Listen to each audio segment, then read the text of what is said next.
Po 6 metų pertraukos GoPro pagaliau nusprendė atnaujinti savo 360 laipsnių filmavimo kamerą Max. Ir šiandien pasižiūrėsime, kuo jis skiriasi nuo savo pirmtakės, nes iš pirmo žvilgsnio jos atrodo gan vienodai. Lipdukai tradiciškai, įvairiausios instrukcijos ir kiti popieriai, bet mus domina, kas yra čia. Na tai laideliai, papildomi tvirtinimai.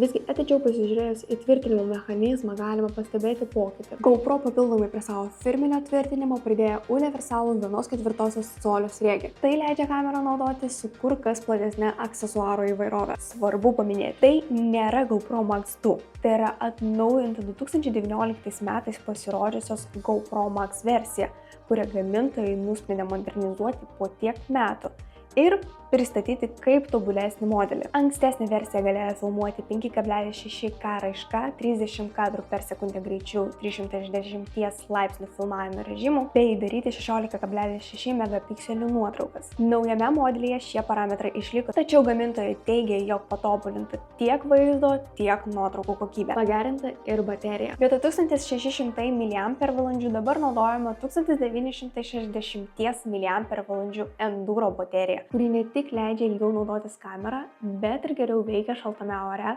taip padidindama kameros našumą. Kamera išlaikė atsparumą vandeniu iki 5 metrų gylio, taip pat liko ir 6 mikrofonų sistema, tik dabar dar labiau patobulinta, su geresniu vėjo triukšmo slopinimu ir erdviniu garsu. Kol kas kalbame apie nedidelius pagerinimus, tad kyla klausimas, ar šioje kameroje yra išties kažkas naujo?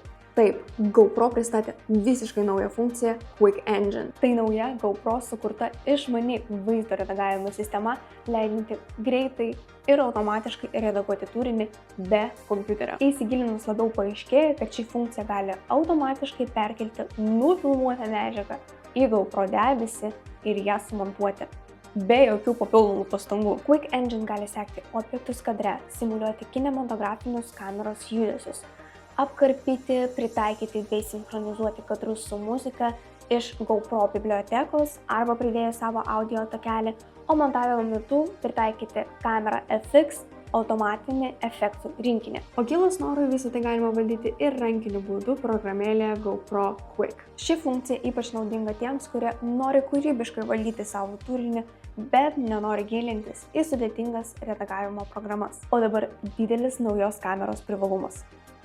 Jos kaina. Anksčiau išleista kamera kainavo apie 500 €, o štai dabar su visais patobulinimais 2025 metų versija Pro Maxe parduotuvėse kainuoja vos 399 €. Taigi, nepaisant naujovių, kaina ne tik nepakilo, bet netgi sumažėjo. Apibendrinant, GoPro Max 2025 yra universali kamera tinkanti labai plačiai auditorijai. Keliautojams, sportininkams, aktyvaus laisvalaikio mėgėjams, vlogeriams ir visiems turinio kūrėjams bei ieškantiems biudžetinio, bet kokybiško pasirinkimo. O su jumis buvau aš, Karolina iš Pro Max'os. Laukiam jūsų sugrįžtant.